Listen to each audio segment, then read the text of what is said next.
That was an incredibly kind introduction. Thank you so much. C'est un grand plaisir d'être ici avec vous ce soir.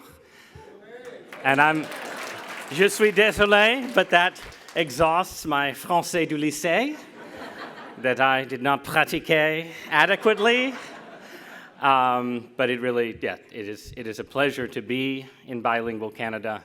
I was saying before that I took my family to France and to Italy in recent years, and in France, even though my français is un peu affreux, I can, you see the signs, you see the literature, it sort of brings it back to you, and I feel like just this 24 hours, or really because my flight got trapped in Ottawa fog, it's been more like 16 hours, even this has brought me a little closer to la vie française that I was meant to have. When I was in Italy, my children made fun of me because I speak no Italian, but I spent the entire time speaking English with a bad Italian accent, which I suggested to Brian as a way to bridge Canadian differences tonight. I could deliver this whole talk in a bad French accent, but that was vetoed. In fact, there was a long list of things that were vetoed. The phrase President of Canada was one of them. The phrases 51st, 52nd, 53rd, these were vetoed. I mean, there's a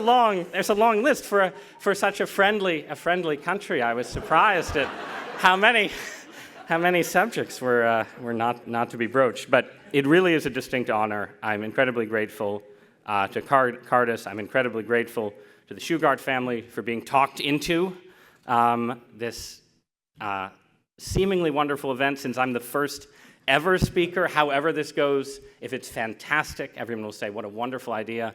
And if it's less than fantastic, they'll say, well, next year is going to be even better. So I think of myself, hopefully, as having a low bar to clear. But I'm going to try and talk tonight about three interrelated subjects that hopefully sit close to the mission of Cardus and issues that I think are close to everyone's thoughts, maybe, hopefully, in these unusual times that we're living in right now. I'm going to talk a little bit about how I see the religious landscape in the Western world, sort of with, as an American special sort of chauvinist attention to the United States, because that's the area that I know best. But I think a lot of what I'm saying applies more widely to Canada and Western Europe and other places as well. And then I'm going to talk a little bit about how religion fits into the future that is coming upon us more and more every day, which is a future that is, I think, likely to be maybe more interesting and dramatic than the title of the book that I published 5 years ago or so, where I talked a lot about decadence. I'm not sure that the future is going to be decadent. It may make us wish for decadence by the time it's done with us, but I have changed my perspective a little bit as the world has changed. So I'm going to talk a little bit about that, and then I'm going to finish by talking about what it means to be a religious believer and a Christian believer, and to hold actual belief, not just a kind of affection for or a sort of pragmatic affiliation with religion under 21st century conditions. So let's start by talking about where we are right now. As was mentioned, I joined the New York Times in 2009 when I was rather younger and had rather more hair on the top of my head.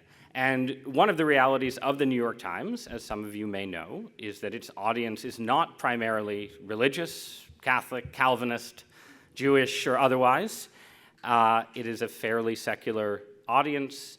And when I joined the paper, I did have the expectation from the beginning that I would be writing for all of the varieties of non-believer or skeptic that might be available. And I also, as an ambitious young man, had the idea that I was going to make a big difference in converting them.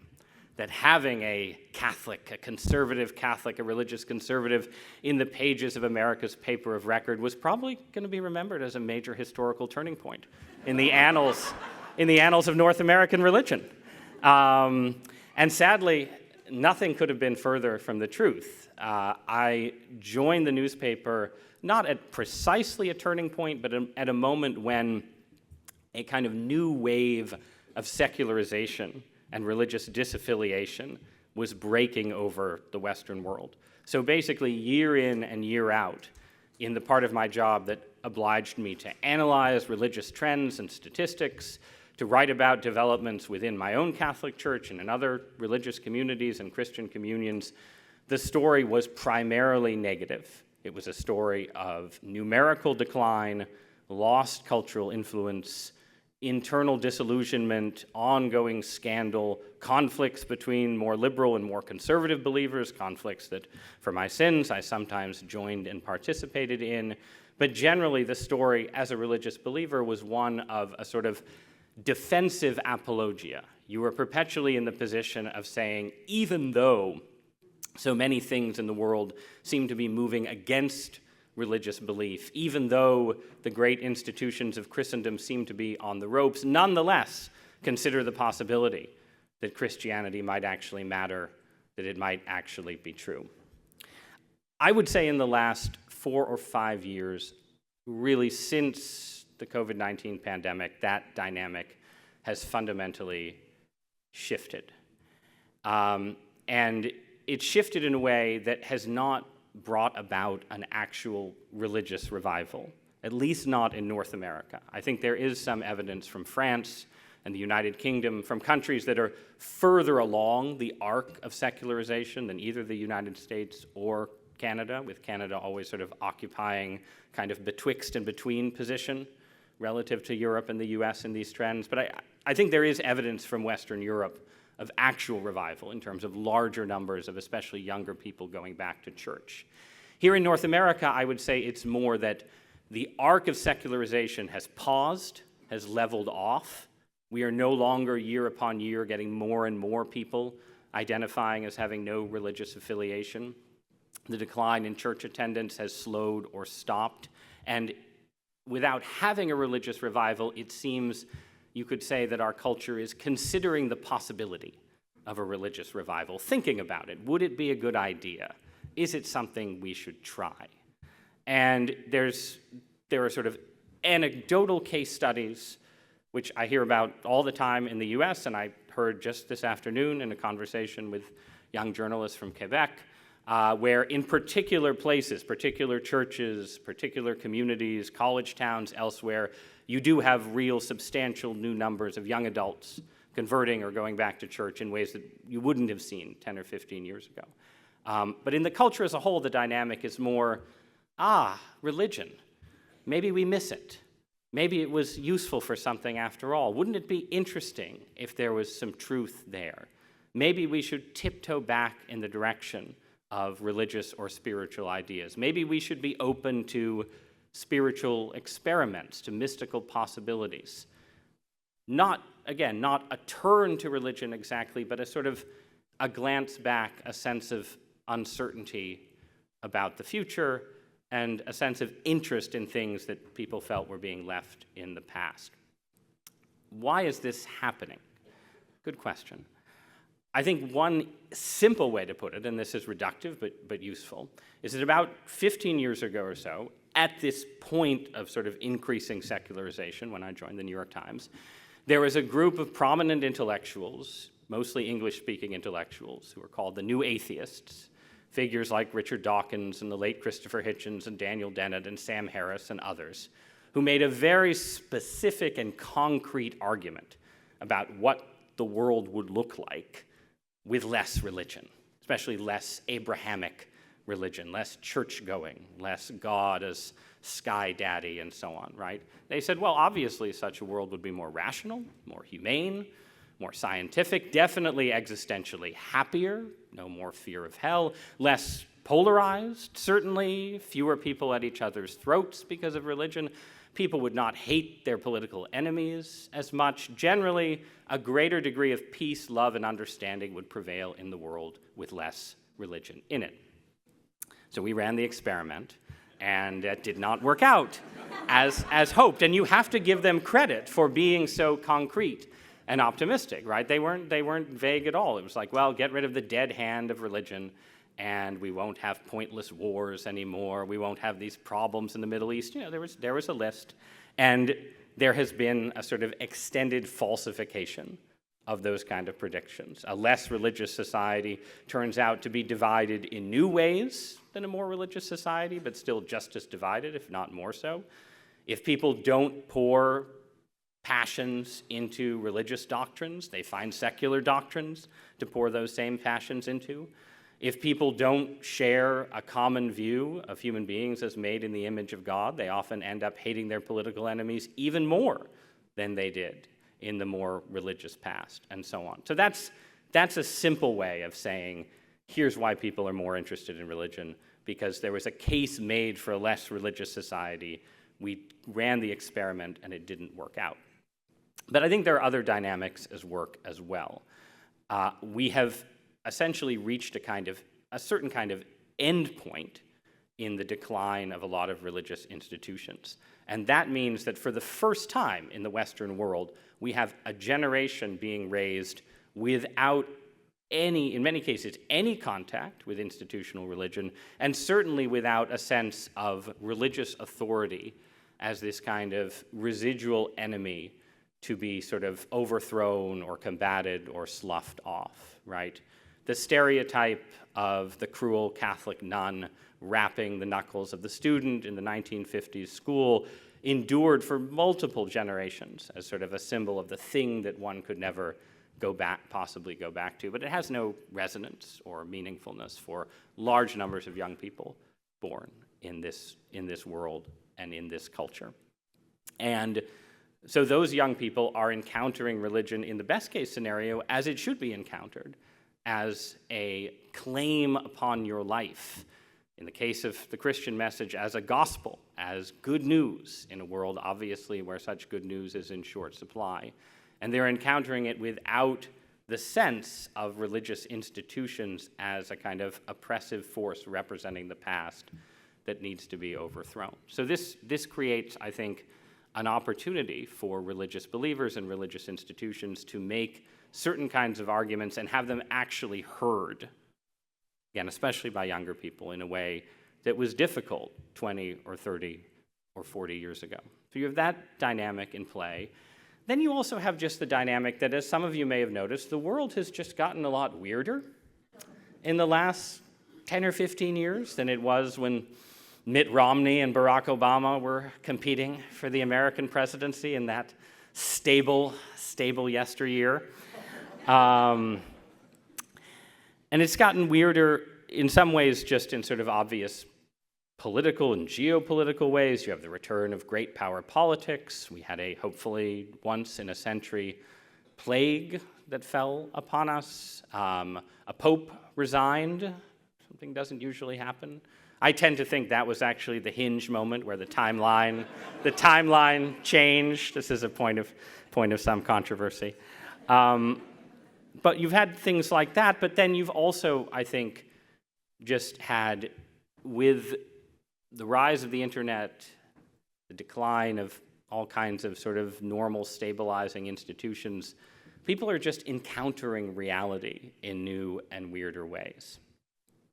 And it's important to stress that this aspect of the renewed interest in religion need not by any means redound to the benefit of Christianity or Christian churches or institutional faith in any way.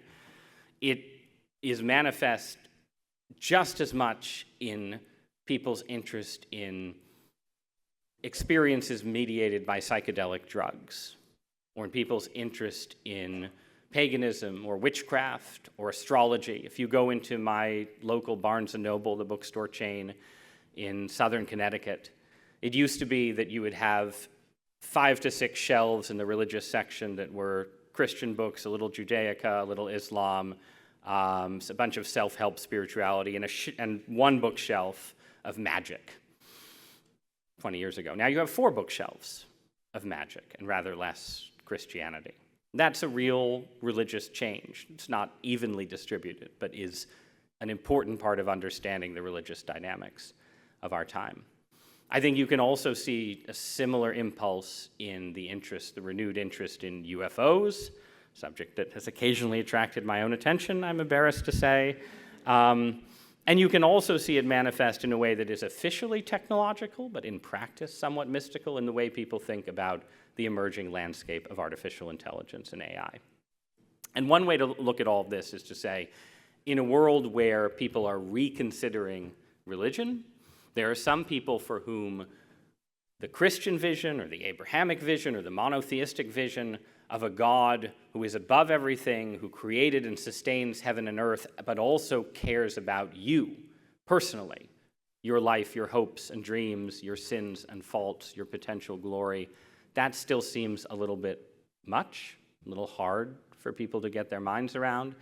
And it's easier to get their minds around the idea of sort of intermediate powers, officially spiritual, spiritual and technological, psychological, pharmacological, who knows exactly what. I think the people conducting these experiments are themselves quite unsure about what or who they are reaching towards or speaking to. But there is a sense in which people are reaching for intermediate powers, small g gods, if you will, beings who won't judge you but might strike a bargain with you, might, if you happen to be running a major technology company in Silicon Valley, promise you the secular form of eternal life if everything goes well with the singularity. And this is a new impulse in some ways. It's also the oldest human impulse in certain ways. A lot of human religion begins with a quest for a kind of bargain with powers somewhere above us, but somewhere below the Creator God.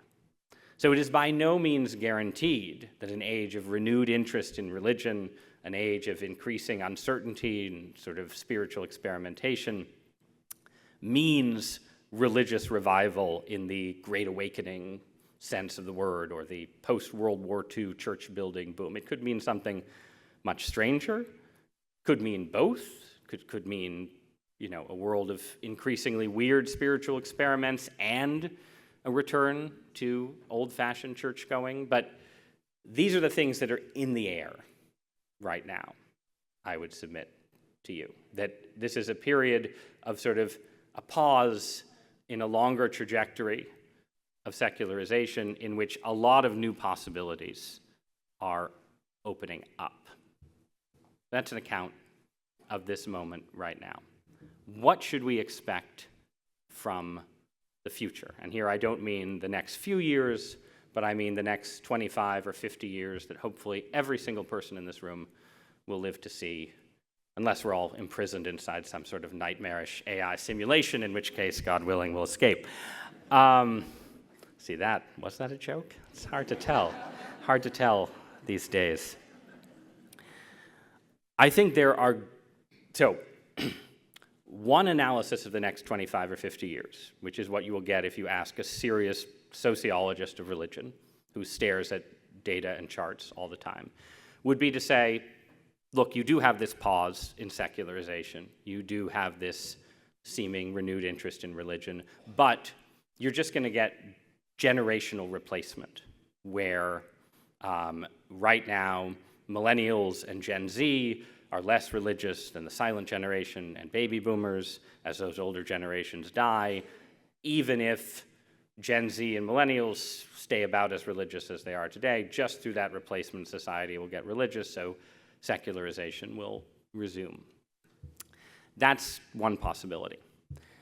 I want to submit that there's another scenario in which religion revives, or at the very least proves remarkably resilient, because it is strongly selected for by the, you might say, strange, dark, evolutionary pressures of a digital and technological and now artificial intelligence age. What are those pressures? Those pressures are fundamentally pressures on all of the normal ways that human beings have historically related to one another in the world, the real world, the flesh and blood world, the world of this podium and this body, not the world of the small machine with the logo of a bitten apple that by no means evokes the fall of man. Put that thought out of your head, that I carry in my pocket for reasons that sometimes escape me. These pressures, the digital world basically, and all of you who have lived through the last 20 years have experienced this in one form or another. It essentially invites people to transfer what they do, how they interact, how they create art, how they write, how they organize, how they date and marry, how they have sex. All of these things are invited to be transferred from the real to the virtual. And the promise is that in that transference, everything will become frictionless. It will have fewer obstacles, fewer difficulties, and in some ways this is obviously true. I like the movies. It is infinitely easier for me to summon up any movie that has ever been made immediately to my television in the digital age than it was in the age of the late lamented Blockbuster Video or any other video store. It's easier.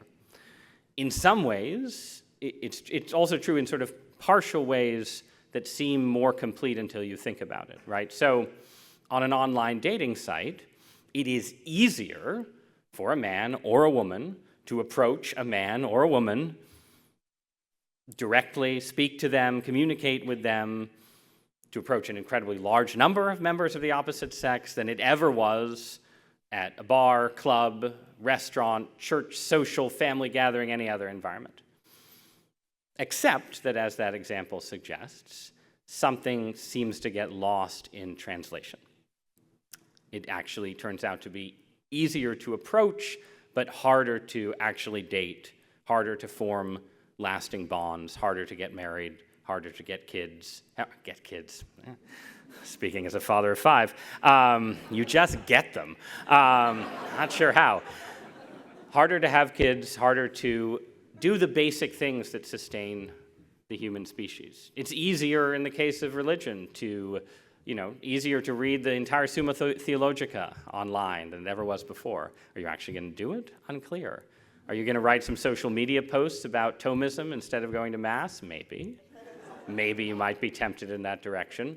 But this is the story of the last 20 years, is that you can still do things. People obviously meet spouses and fall in love and live happily ever after in internet dating. It just seems to be harder than it was before.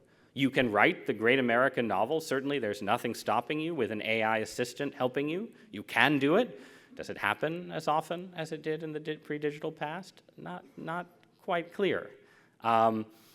You can see any movie, and yet the movies don't seem to be quite as good and certainly not as culturally compelling as they used to be. You can make friends all over the world, but somehow fewer people actually go out in public and hang out and go to bars or malls or join bowling leagues or all of these things, right? You can watch any ballet performance, but fewer people go to the ballet and support the ballet. Same is true with other institutions of high culture. So there is this pressure on all of these institutions and all of these ways of life, and we should, before we get to the future, already that pressure is more intense and pushing more things toward extinction than I think a lot of people are quite prepared to understand or realize. And the fundamental mechanism for this is just the decline of marriage and family and people having kids. The most literal form, the most reductive form of extinction, when you talk about extinction, is already coming for all kinds of regions, cultures, families, and ultimately nations. If you project the demographic present forward into the human future, it's not just a few nations in Western Europe or on the Pacific Rim that will see their populations decline and then crash. It's also US states. It's also, just to use a Canadian example, the fertility rate in British Columbia is not substantial enough to sustain the current British Columbian population over any extended period of time.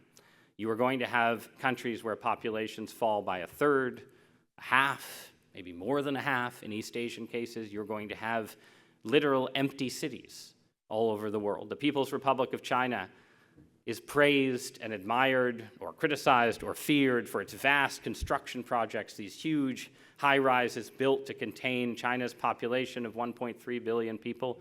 In 55 years, China's population will be plunging and it will have a vast expanse of ghost towns with wild animals roaming their streets. This is a crazy future, a bizarre future, but it's already the future we're headed towards. in which entire nations suffer from a sense of obsolescence. And that word then links up to the push that AI, artificial intelligence, is likely to give to this process. Because the digital doesn't say that human beings are obsolete. It just says, come flourish online, and we'll do just as well as we did in the past. And it turns out that that pushes certain basic aspects of human culture towards extinction. AI is very explicit. The aspiration is to make all kinds of human work obsolete tomorrow, the day after that. I don't expect that it will go exactly as the prophets and boosters hope it will go, although it should be stressed how weird it is that the most important industry in America right now is selling it to itself, to investors, by saying, best case scenario, we throw everyone out of work. Worst case scenario, we end the world. Time to invest. It's an amazing, again, it's just important. It's important to stress the weirdness of the moment, to sort of hype the weirdness, because I think there's an inadequate understanding of just how weird the situation really is. And again, I don't expect either of those promises to be fulfilled in some sort of totalizing way. Everyone is not going to lose their jobs in the next 5 years. Don't hold me to that, but I think it's very unlikely. I think human institutions and cultures and industries, those of you who work in industry know this well, are sticky and resilient and resistant to change, and everyone is not going to welcome the new robot overlords overnight. And there's going to be a long transitional period in which there'll be all kinds of adaptations, but nonetheless, the message of AI is one of human obsolescence. And it's going to be one of the most powerful, not just material and technological, but cultural forces over the next 50 or 70 years. You already have this tendency towards societies giving in to sort of old age and pessimism, pointlessness about their own, a sense of pointlessness about their own futures, and it's really hard to see how AI doesn't accelerate it. So what happens in that landscape? What survives? What resists? Well, what survives and resists is essentially any culture, and culture can mean a family, it can mean a neighborhood, a city, a state, a province, a country, a church, but any culture that has a clear sense of what human beings are for, why they are inherently valuable, why the human past, the things from our pre-digital world, are worth preserving and conserving and bringing forward with us into the future. And any culture that has a belief in the future as something worth claiming, worth taking great risks for, worth having children for, even if having children doesn't seem to make total social or economic sense, even if you don't know what your kids are going to do for a living in the new dispensation, or even if there's an incredible pressure to just sort of float, which is what a lot of what seems to happen already. It's not that people are sort of consciously saying, sorry, I'm not going to have kids, or my culture isn't going to continue, or my family isn't going to continue. It's just that everything is very distracting and busy, and you're on your phone all the time, and life goes by, and you don't transmit, you don't reproduce, you don't build the future. So what builds the future? Belief. It doesn't have to be belief in a religion. One of the things, again, I wasn't supposed to get into Canadian-American relations, but I did write this somewhat puckish, mildly offensive column a year ago or so, suggesting that there might be a glorious future in Canadian-American unity sometime, of course, long after the Trump era is over. And I want to say the most serious point that I was trying to make in that column was that in the future, this future that we're heading into, nothing will survive that doesn't know what it is for and what it believes in and what it wants to be.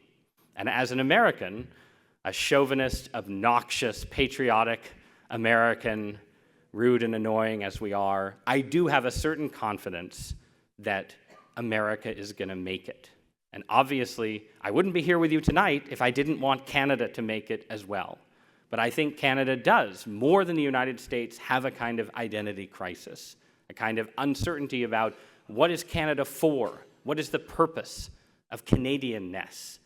What makes our nation as a nation, not just a sort of, Trudeauvian, sorry, I wasn't getting into politics, it's sort of, not just a kind of post-national collective of citizens of the world, but as a thing unto itself. What makes that worth sustaining, and what is going to help it to survive? And I think this is true for a lot of nations around the world. There is this uncertainty, this inability to figure out what is the thing that life is for, that your country is for, that will keep it going.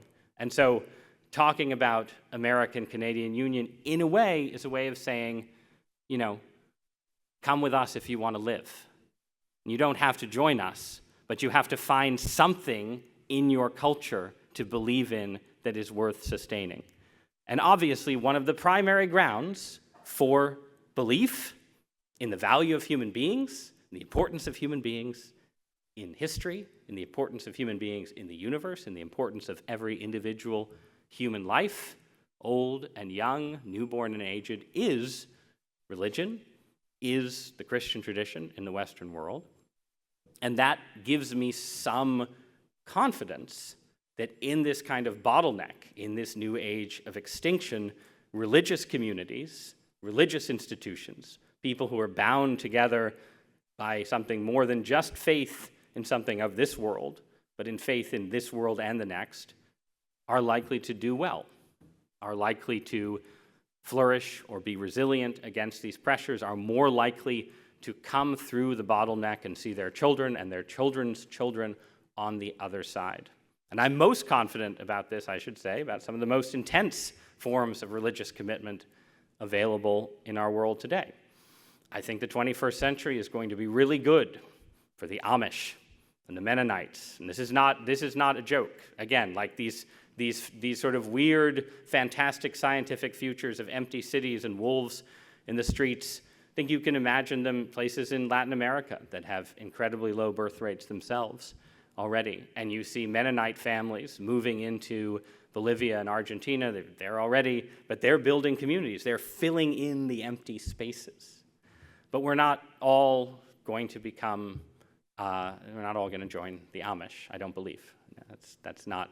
So for those of us who are not going to be engaged in a kind of intense religious separatism, who are trying to live in this world, but also hold on to the value of our own humanity and a belief in the future in this environment, the question is, in part, how can we make our religious beliefs more fully manifest in the way we live in community with one another, in the way we build institutions, like the one that's brought us here tonight, in the way we get married and have children, or don't get married but commit ourselves in some other way to the service of God and country and community, because that's going to be the test. And I think religious belief can help people pass the test in a way that few other beliefs can, but it has to be religious belief embraced, lived fully, certainly lived more fully than I'm necessarily living it or you're necessarily living it now. But the test is coming, and we have to be prepared for it.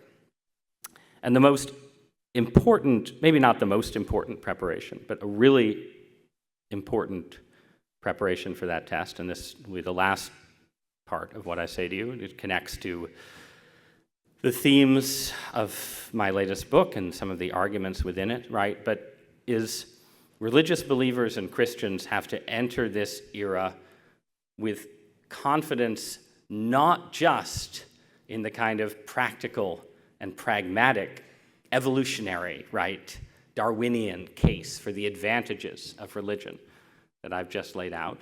They also have to enter it with real and profound confidence that the religious picture of the world and reality and human beings and God is true, and is true in a way that should be convincing to people of goodwill, even if they haven't had a direct religious experience or haven't been raised in a religious faith, that it's true in a way that should let it contend for influence and win, or at least gain ground, in contests with other world pictures, other ways of looking at the world. Because people in my profession, maybe people in your profession, when we talk about religion, this was certainly true when I was starting out at the New York Times, there's a great comfort to some degree when you're religious, writing for a secular audience, talking to a secular audience, of sort of stepping one and a half steps away from the core question of how true religion is and talking about how it works in society, how it fits into politics, what it does for community and marriage rates and the social fabric and all of these things. And I want to stress that I think those conversations are extremely important, and I also want to stress that I think that religion and religious practice at its best does in fact have the kind of social benefits that a lot of religious believers have argued that it does, and many secular observers have thought it does as well, and that those benefits are, again, part of the reason why you should expect religion and religious communities to be resilient under the pressures that are coming for all of us.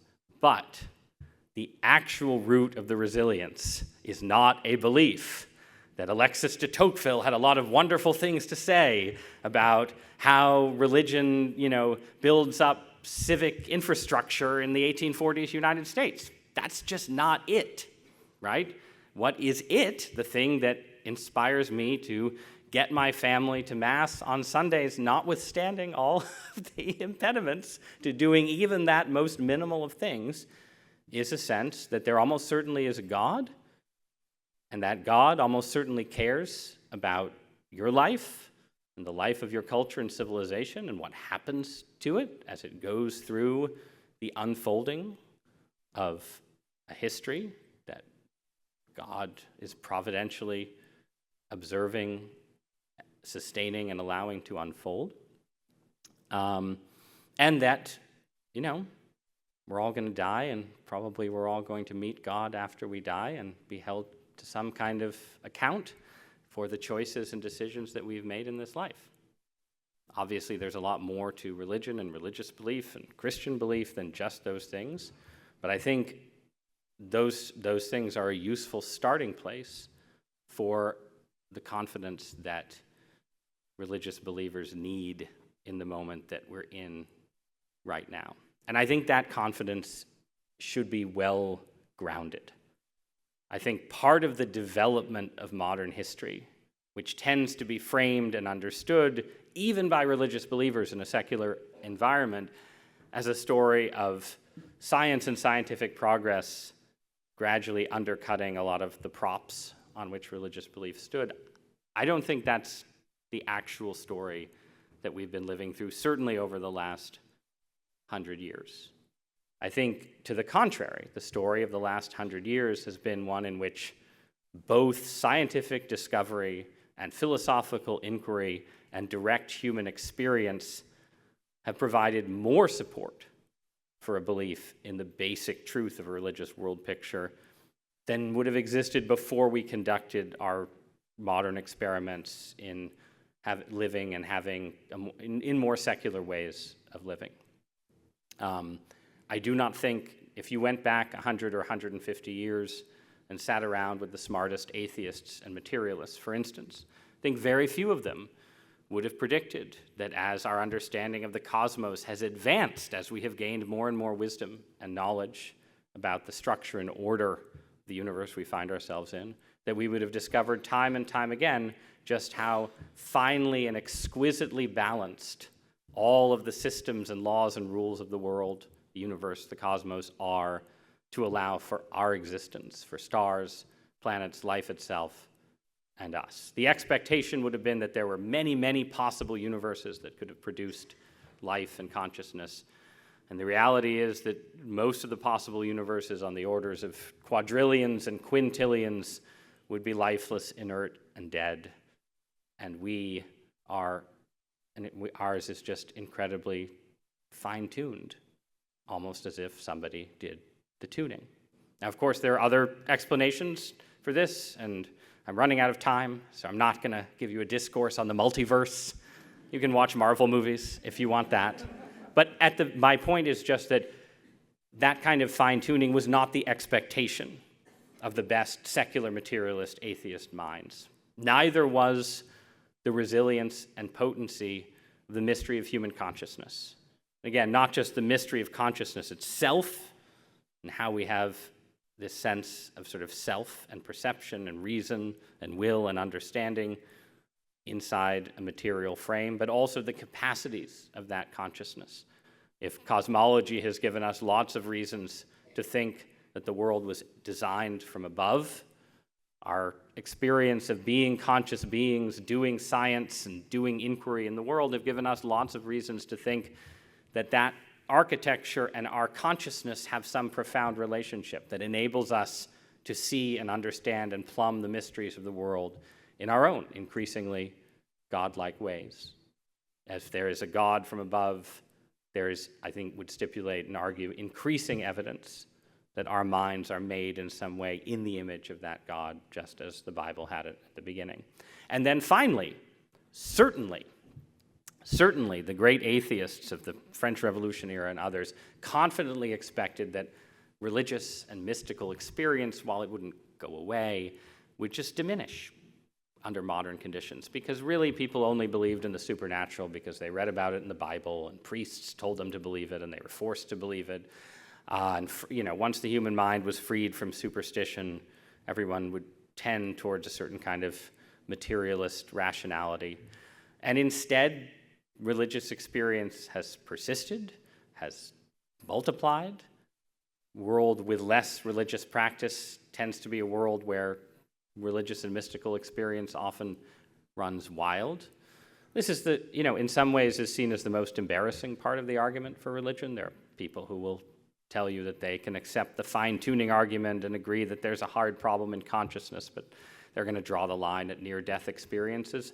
I think if you read about near-death experiences with an open mind, you will say it's a pretty strong point to the religious perspective, that we live in a world where as we bring more and more people back from the brink of death, we have a set of pretty consistent mystical experiences that lots of people have at the brink of death that indicate that there's something consistent waiting for us after death, which was certainly not what a bright atheist would have predicted in the year 1787. So I think I would argue, and elsewhere I've argued at greater length, that across all of these domains and many more, there's a whole argument about quantum physics too, we just have a lot of really good reasons, stronger reasons than we had a couple of centuries ago, to think that the universe is made, that there's a profound relationship between our mind and the architecture of the world, and that whatever made the world, whatever invisible powers are active, are still interested, no matter how secular we get, in some kind of relationship with us. Well, I have not succeeded in convincing every reader and every interlocutor of these points, but to a mostly religious and mostly Christian audience, I would argue that a sense of confidence in these points, of conviction in these points, is both personally necessary as a foundation under the larger life of faith, in which obviously God's grace rather than our intellect is primary, and also fundamental for a successful engagement of religious believers in a society that is interested in religion, still profoundly secular, but that is poised to face some of the greatest pressures pushing against our common humanity that really any society, certainly any modern society, has ever faced. What is set before us in the future is life and death. I think that a sincere and confident religious belief is the best guarantee that ourselves and our descendants will make the right choice and choose life. Thank you very much.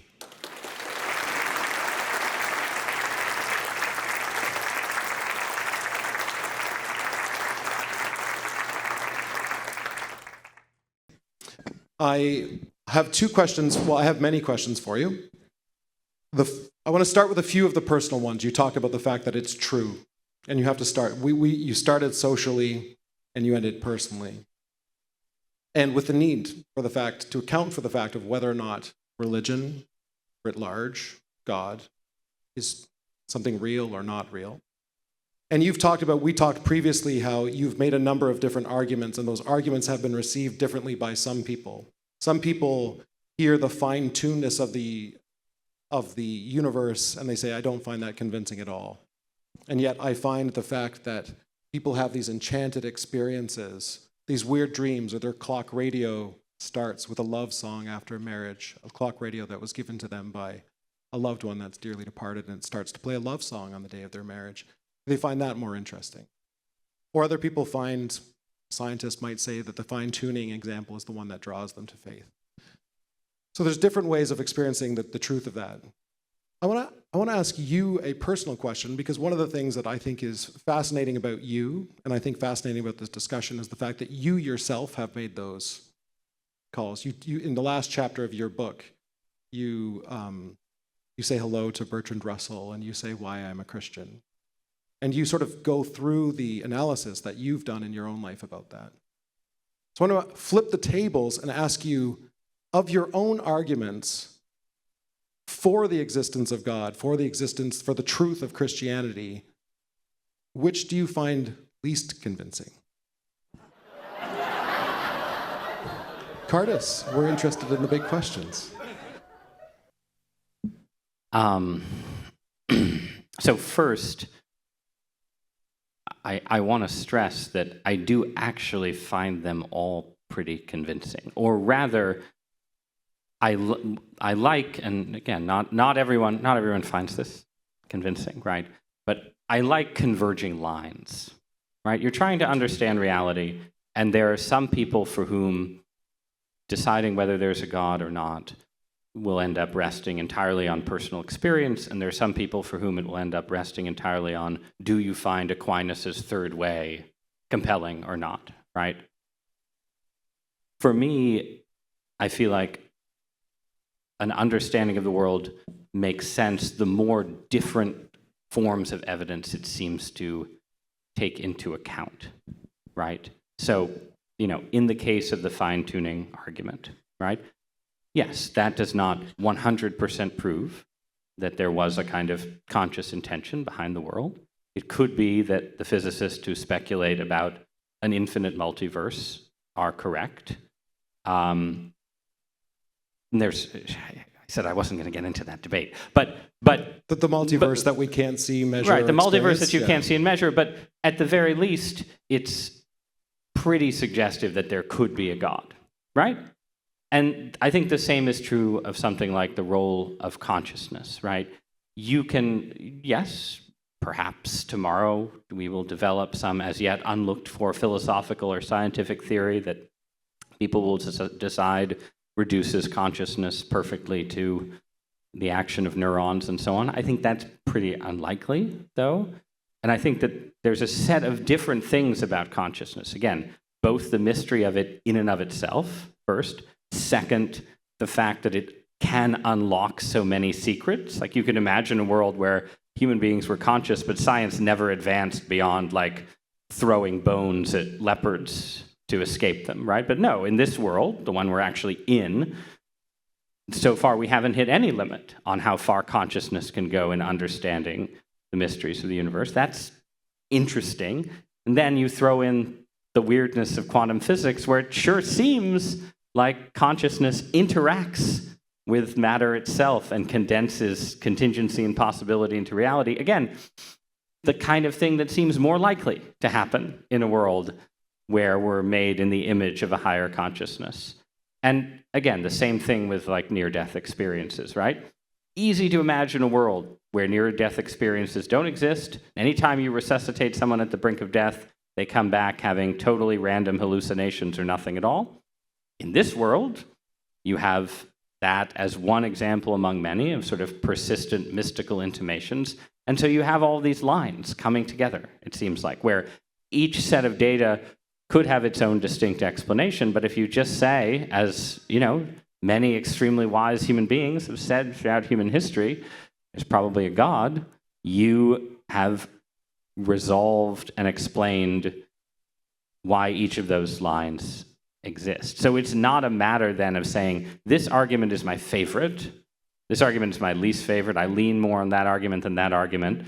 It's more saying, you need a theory of reality. Here's a lot of elements of reality. Sure seems like a bunch of different elements, some scientific, some experiential, some somewhere in between, just make more sense if you assume that this is a universe made by God. I will answer your question, though, and say, actually, the argument that I left out from the book that a number of people pointed out is the argument that C.S. Lewis starts with in Mere Christianity, which is an argument about the moral sense and, essentially our sense of morality, our sense of justice that seems to transcend any kind of sort of brute material evolutionary self-interest, and itself seems to point to a transcendent moral order. And you disagree in any way with C.S. Lewis at your peril. I do think that that is another argument for the existence of God and another one of those converging lines.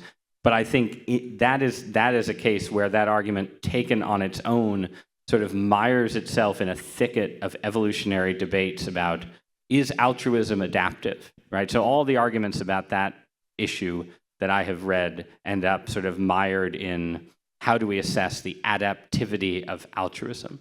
And I still think Lewis is right, and I think the kind of extremity of the human thirst for justice goes beyond what even a kind of evolutionary theory of altruism would allow.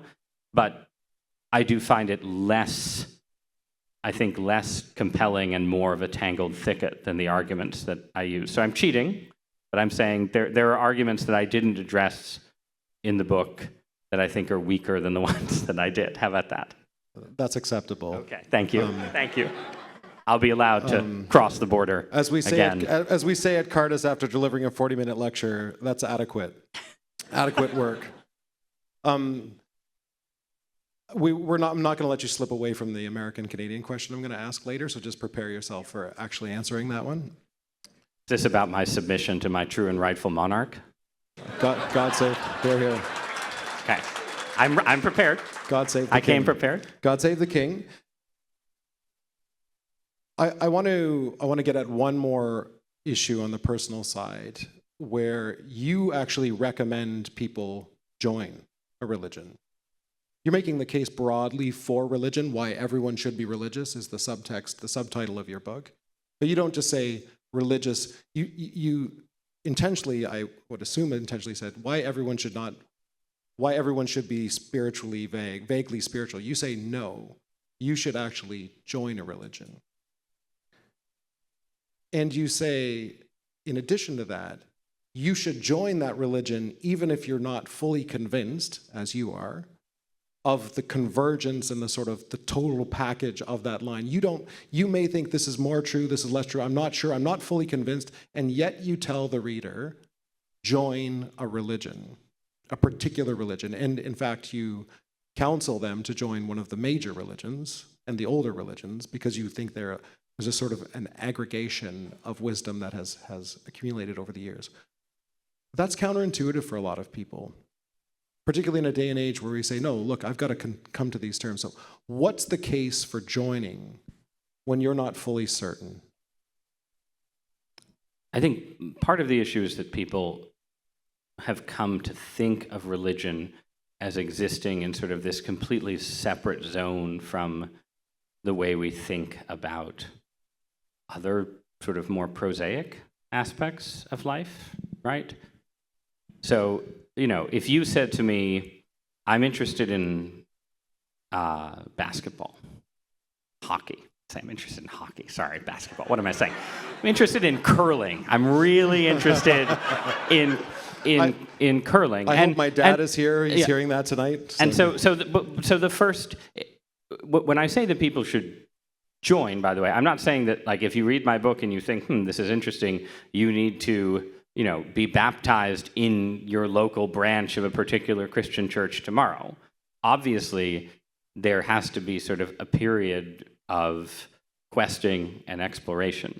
I'm saying that the goal should be to join, right? And yes, you should be willing to join before you are, 1,000% certain about your decision, or even before you're 78% certain, because there are certain things that you're never going to learn or experience without some kind of joining. And again, to go back to the hockey analogy, right? If you're interested in hockey, you think hockey might be a cool sport, there might be something good and valuable there. Yes, initially, you should watch some hockey games, right? And read some books about hockey. But in the end, if you're really interested in hockey, you need to actually play it, and you need to actually find a team and join the team. That has to be your actual goal, or your understanding of hockey will be incomplete. And there are going to be things about hockey that you're never going to understand until you've at least tried to play it in a team environment as it is meant to be played. And people will say, well, religion is much higher stakes, right? It's like, oh, well, it's higher stakes, so you need to have a higher bar for joining. Well, maybe, but if it's higher stakes, then sort of hovering and waiting outside and never getting any of the things that you can only get by joining comes potentially, I think, at a much higher cost.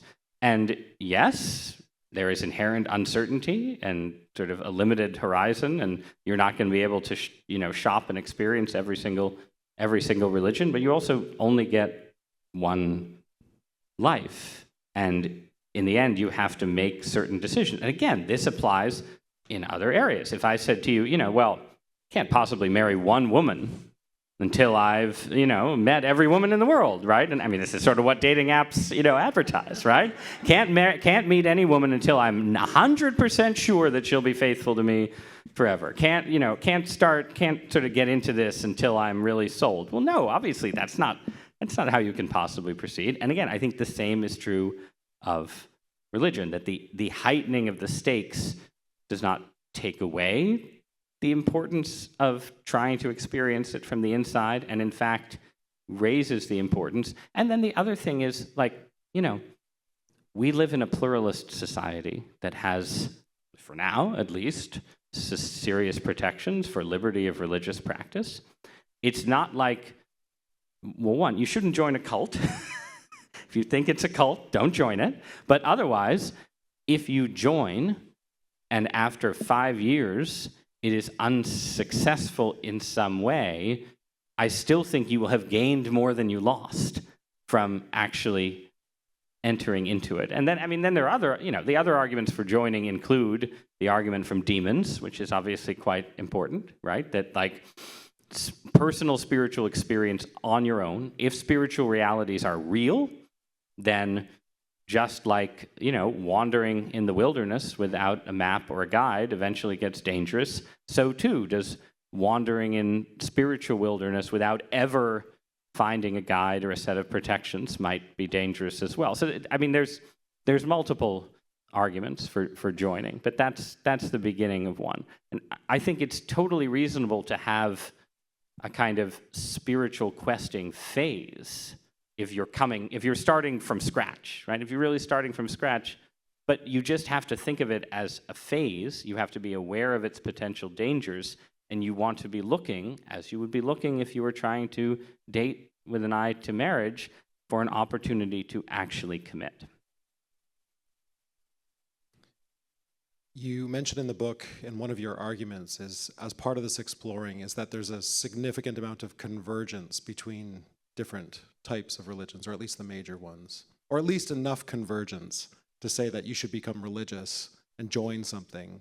And part of your argument that you would say is if you don't make sense there's enough there, you can try something else. So say you start at Islam and you move over to Christianity or what have you.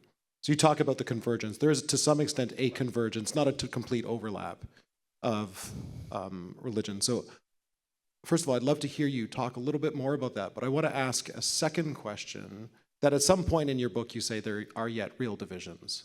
To take a religion seriously, you have to take what it says seriously, and some religions say some things that are different than others.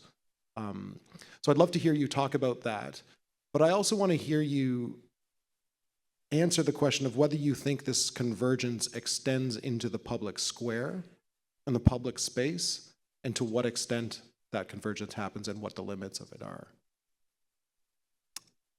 Well, going from back to front, in a way, I think the last question is the easiest one. So here I just straightforwardly agree with C.S. Lewis, I think, who, not sure if it was in The Abolition of Man, but he talks about the idea of what he calls the Tao, right, which is this sort of accumulation of shared moral wisdom and moral premises that show up, notwithstanding theological differences, across most of what we think of as the major world religious traditions. And, there's obviously, this doesn't extend all the way on every single issue. There are substantial ethical and moral differences between religions. But I do think that there's absolutely enough convergence and overlap between a lot of religious traditions to enable them to be effective partners to one another in public debates in a pluralist society. And in fact, I think there's no other way for Christians or any other religious believers to engage effectively in politics in a pluralist society if they cannot find whatever that common ground is with members of other religious traditions. There is no plausible world in this immediate timeline. Again, I'm open to weird things happening, but in this immediate timeline in which we're not going to be living under pluralist conditions, and under pluralist conditions, figuring out what that kind of Tao is and how it works. What kind of set of shared moral perspectives can we turn into a workable public philosophy, a workable moral vision that can animate a government that is not fully committed to any specific religion, but is open to religious arguments? That just seems like essential political work for religious believers engaged in the public square. I think there's political ecumenism is just an obligation under pluralism. Now, in terms of the personal side, what I try to argue is that there's a kind of liberal perspective on world religions and a kind of conservative perspective on world religions, small c in each case, and you should be able to hold both at the same time. It just is somewhat hard, and people struggle with it. But the liberal perspective says, as you said, as I would say, right, that there are substantial areas of overlap that differ from tradition to tradition, but are maybe strongest in morality and ethics, but show up in theology and conceptions of the divine as well, across the big religious traditions of the world, encompassing Eastern religions as well as Western religions, that should give you confidence, if you think there's probably a God, that all of these religions have some connection to, some relationship with that divine reality, that they are all trying to describe and reach for, in some way, parts of the same thing, and that God has not refused to grant any knowledge of himself to people who come from different faith traditions. That's sort of a liberal religious argument. I think it's just right.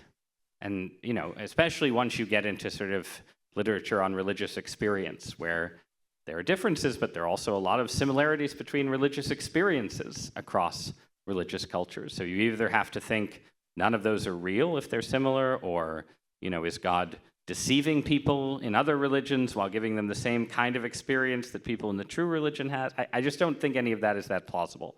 I believe in a God who isn't trying to trick people.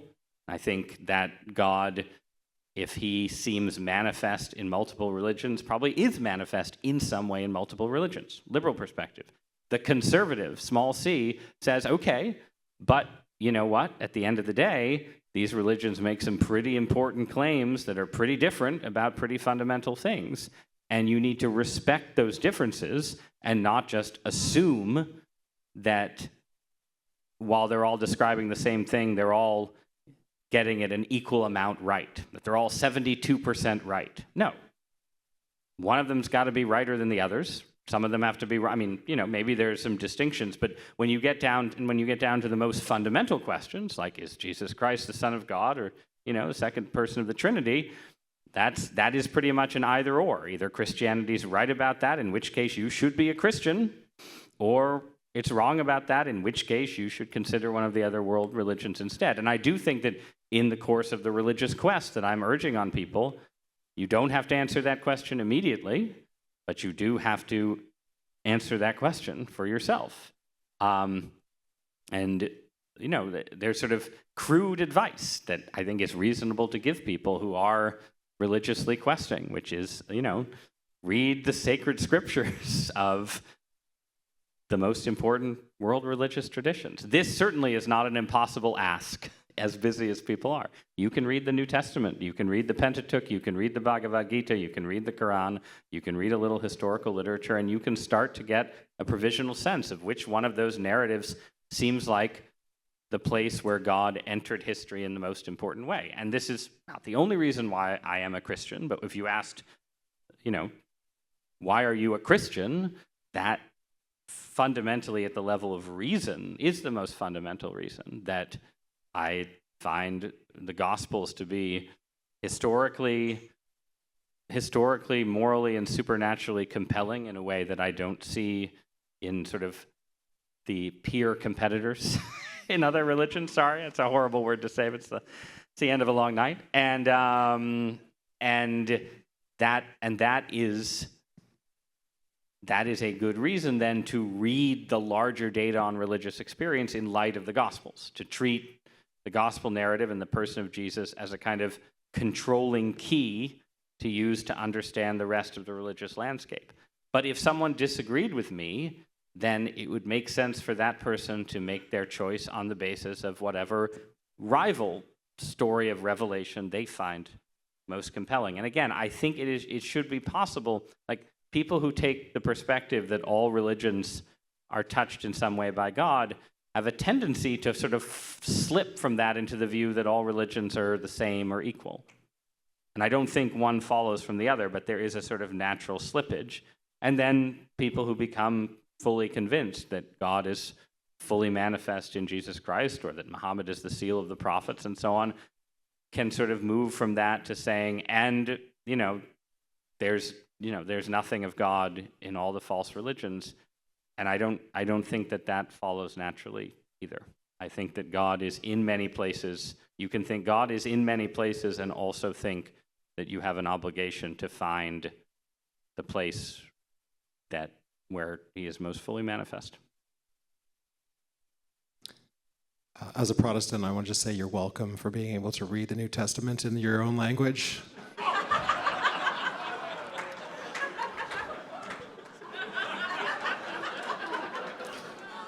Ross takes a lot of shots at us, so I figured I'd shoot one back. I didn't.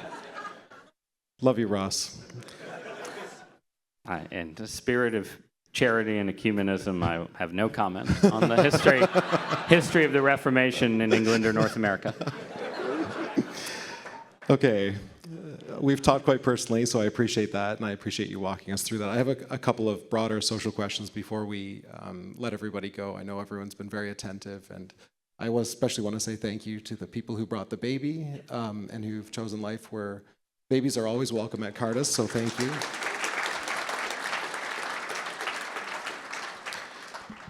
You, of course, speak about, your book is largely written to people on a personal quest, and you don't spend a ton of time talking about the social side of things. You do, of course, and you glance at it, and of course tonight you spoke of the importance of it for our society and indeed for the future.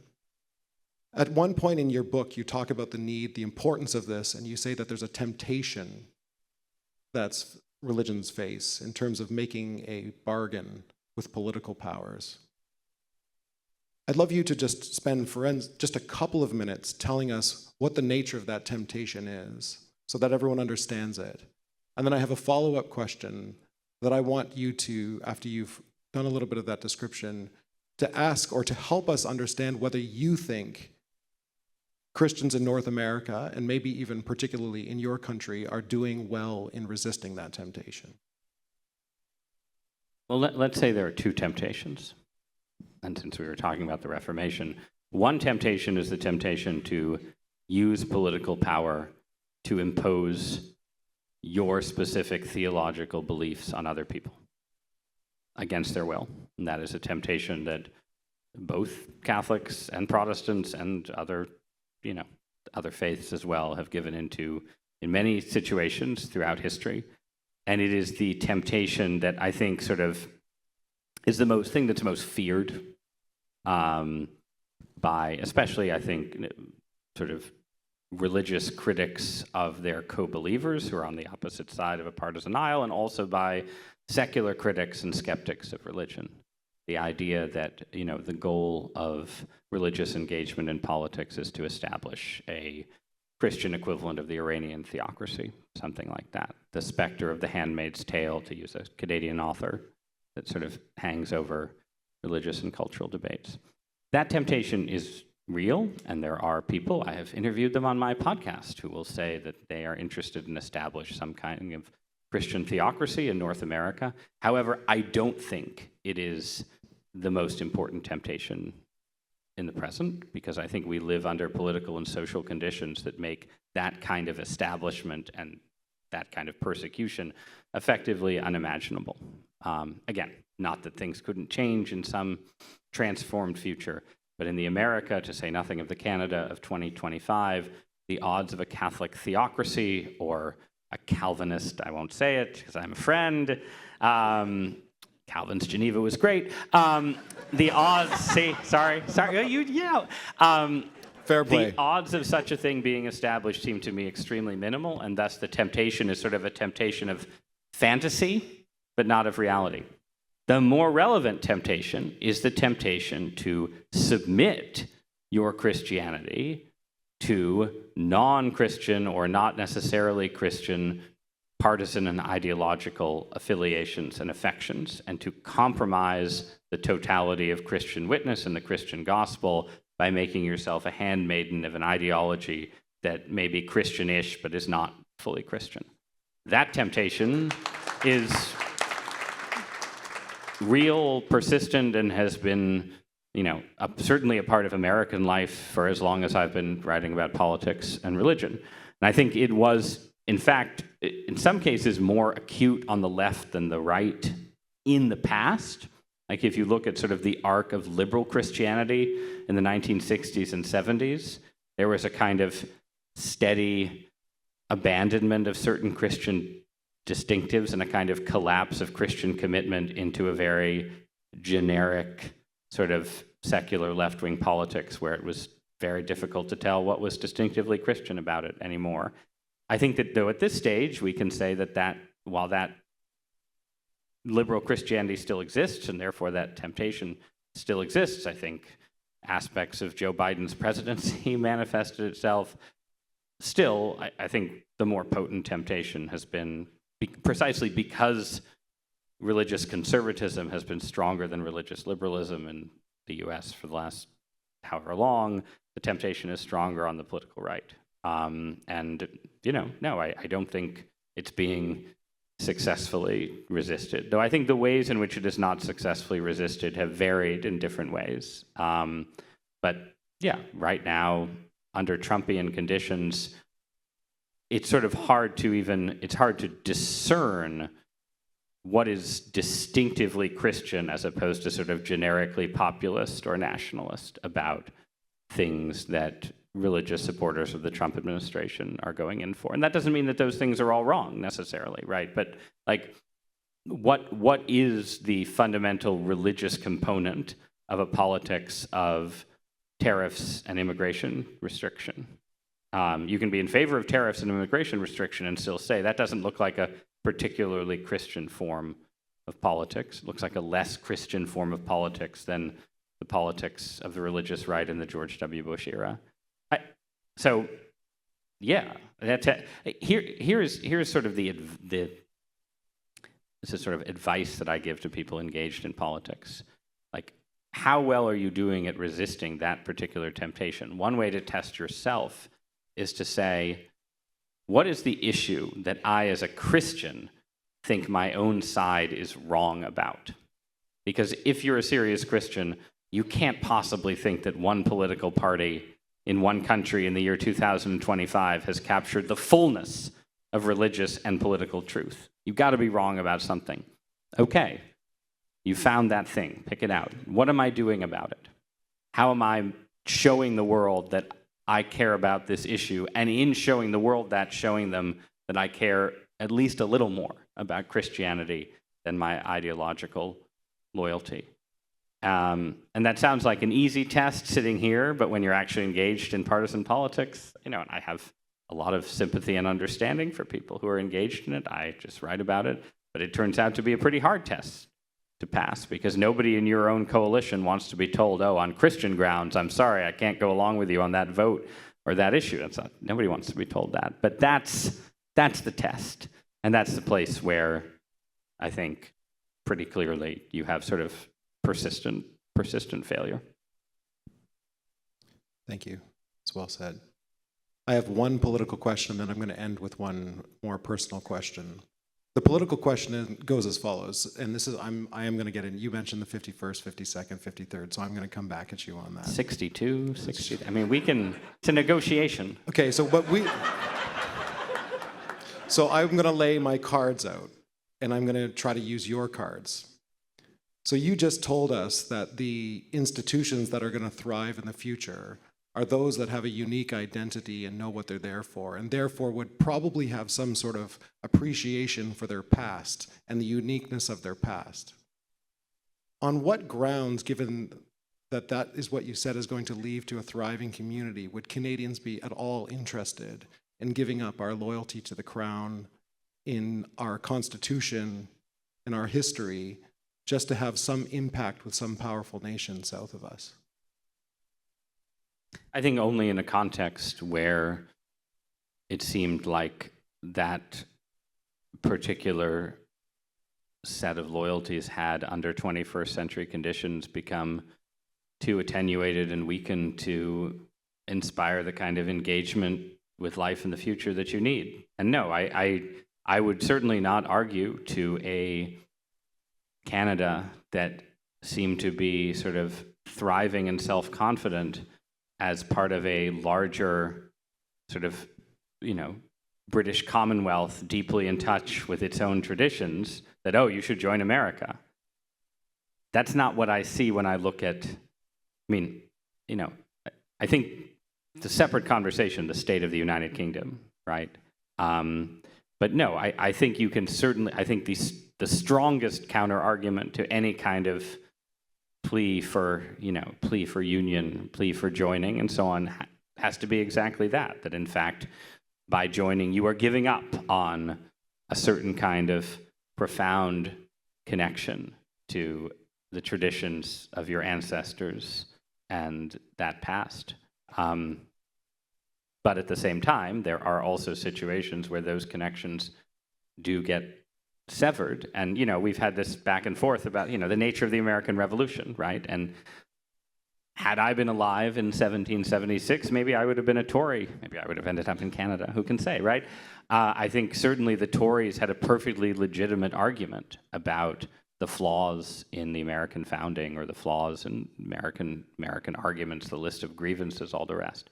At the same time, there came a point where history had moved in such a way that those kind of backward-looking arguments in America were not relevant anymore. And if you were a conservatively disposed American, you had to exist in the world of the actual existing America. I don't think Canada is in that kind of position, but I don't think, I don't know. I want to be a gracious and wonderful guest, so I will just say, I asked the question. No, you should feel free to... I absolutely hope for a Canadian future that is connected to the Canadian past as you describe it. All I'm trying to suggest is that, we have a lot in common, and we don't know what the 21st century is going to bring.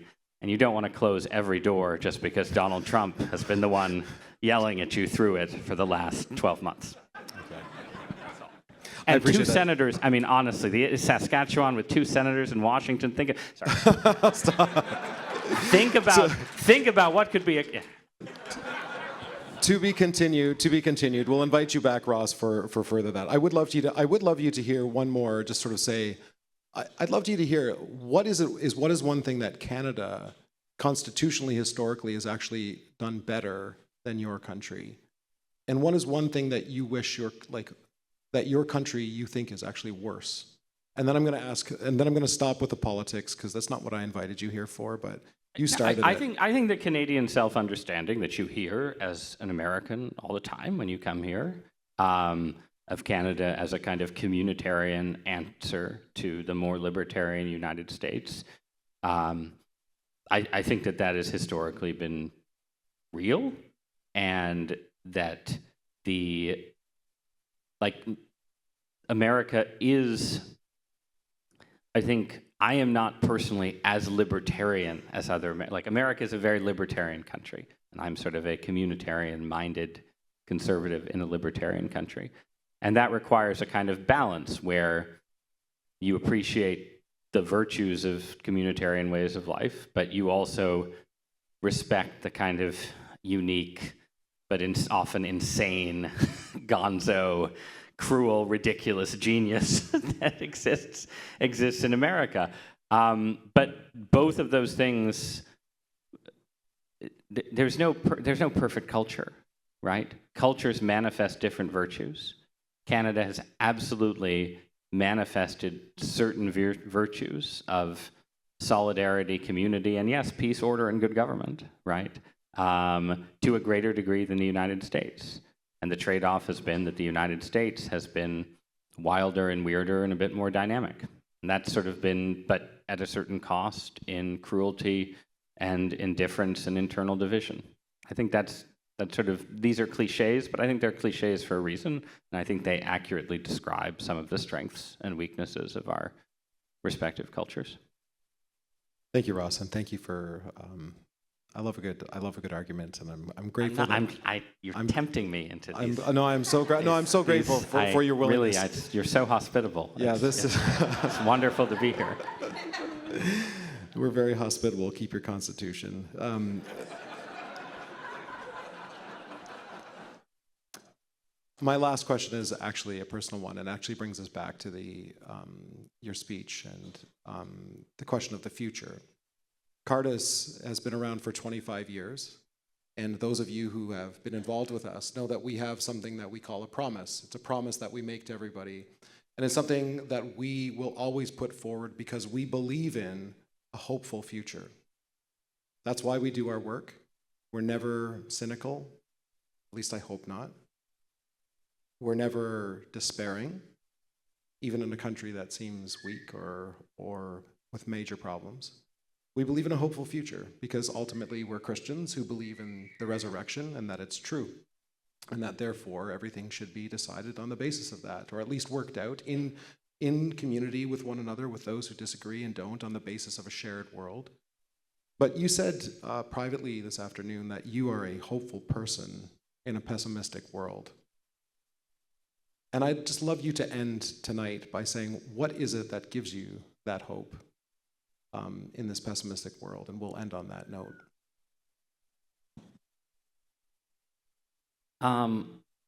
So yeah, I said that we were talking about sort of, or maybe I was just talking about how my own position has changed. And when I,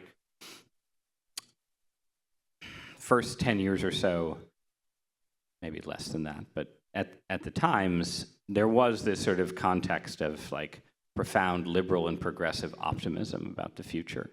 And so to be a conservative in that environment, you were sort of automatically the pessimist, saying, you think the arc of history is bending towards this progressive vision, and in fact, you're missing all of these darker aspects of reality that are going to come back to bite you.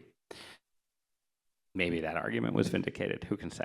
But certainly not in the way that I would have expected, right? I did not at all foresee the advent of Donald Trump, whatever I foresaw. But then once things switch and you're in a context where people become, have a much darker view of the future. And I think liberalism right now, I don't know about Canada. Obviously, you have a sort of liberal prime minister, and you have Donald Trump as a foil and adversary, and maybe liberalism and progressivism are more optimistic up here. In the US, I have never seen my liberal and progressive friends more pessimistic, more inclined, not just to political pessimism, but this kind of cosmic, climate change is going to destroy the world unless AI destroys the world, unless Donald Trump destroys the world. So in that environment, a couple things happen. One is that, just as you said, a certain kind of Christian optimism reasserts itself for me. Right? And so, yeah, my view is that in the end, if you think that God made the world, and I do, and if you think as a Christian that God sent his only son to redeem the world, which I do, then, it's probably not just going to end with climate change drowning our cities, and that's it. That's probably not how it's going to end. Probably not going to end with Donald Trump instituting fascism forever. also probably not. Doesn't mean that bad things aren't going to happen. Doesn't mean that terrible possibilities aren't out there. But you can go from being, a sort of pessimist in a world of political optimism to a cosmic optimism in a world, optimist in a world of political pessimism. And in part, that's sort of the arc I've traced. But then the other thing is that, like, I do in fact believe that there is this pressure that we're facing that has become clearer to me now than it was 5 or 10 years ago, and I think it's only going to get more intense. But I do also, I have a lot of confidence in the ability of good things and valuable things and human beings in all of our flaws and whatnot to figure out ways to resist that pressure. And so, yes, a story of sort of a bottleneck or a story of extinction is in a way a dark story. But it's also a story where you can say, okay, we have agency. We get to figure out what survives, like just by doing things, again, assuming that the AI doesn't, imprison us all, right? Assume that. Then what is happening is that people under certain technological pressures are choosing obsolescence, choosing irrelevance, choosing suicide. You don't have to choose that. You don't. And I feel like I know lots of people who are going to make the right choices, and I hope that God will bless those choices and help us get through. And, that's, I don't know, optimism isn't quite the right word, but I just have a certain kind of confidence that, there's a test and we're going to get through it. And some of it, to be maximally personal, right, probably some of this shift. So I got very sick about 10 years ago now with Lyme disease, the tick-borne illness that has all kinds of medical controversy around it. And I was really sick for years with that. And I still have some symptoms. I'm not completely better, but I've gotten a lot better. And I do think that going through an experience like that, where you struggle and struggle to figure out how to get better, and you struggle and struggle to see what God is doing in your life with this thing, and then you do actually get somewhere, and you feel like you've learned something from it, and so on. Like, that does condition how you think about political challenges, and, everybody overreads their own experience. I'm probably guilty of that here. But there is a way in which, that is, that's the fundamental Christian narrative too, right? That, you don't expect things to be easy, right? Expect things to get pretty bad, and then you expect them to get a whole lot better. Ladies and gentlemen, Ross Douthat.